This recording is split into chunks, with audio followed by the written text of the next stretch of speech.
We are at the last lesson, y'all, the last principle to healing through the art of self-seduction is to honor your ancestors, okay? Get into this message. I refuse to believe Big Mama is a demon who only passed down curses for me to fight every single day. I refuse to believe I'm not supposed to look back and celebrate those who came before me. Reconnecting with the blueprint your ancestors left behind is the missing piece. I believe you may have a hard time healing. You may have a hard time elevating if you are telling yourself that those who came before you, they only passed down curses for you to fight.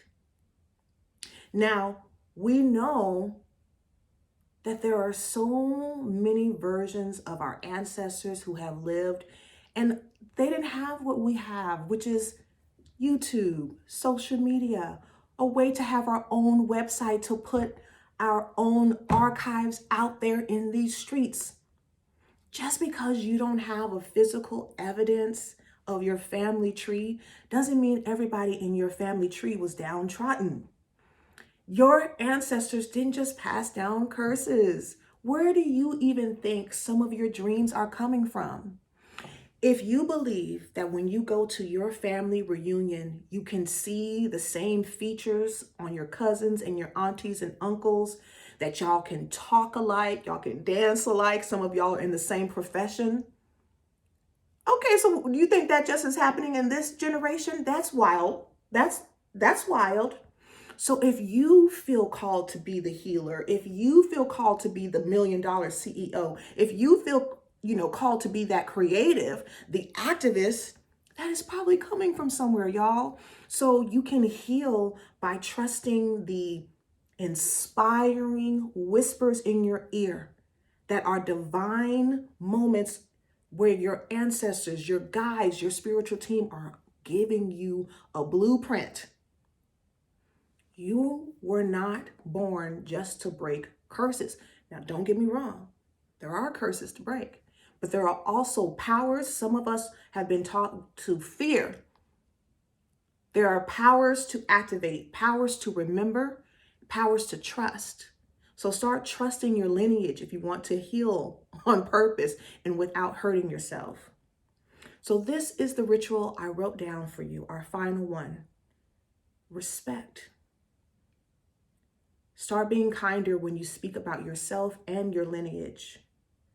There's no legacy in this lifetime without respect for the groundwork laid to make your path easier. So here's a recap of what you have learned. I taught y'all the healing through seduction principles, our blueprint. You can call it your sensual blueprint. This is how you heal through the art of self-seduction. So you're going to redefine intimacy, find your inner sanctuary, heal through storytelling, the art of the tease, burlesque, honor your boundaries, practice self-consent, liberate yourself through sensual movement, activate your chakras, fall back in love with glamour, and most importantly, you're going to honor your ancestors. I hope that this was inspirational. I hope that this was helpful. Feel free to keep coming back to this. Feel free to share this with someone. The last thing I will say is that seduction isn't evil. Seduction isn't about manipulation. Seduction is an invitation to trust. Anytime we are seduced by others, it starts with trust.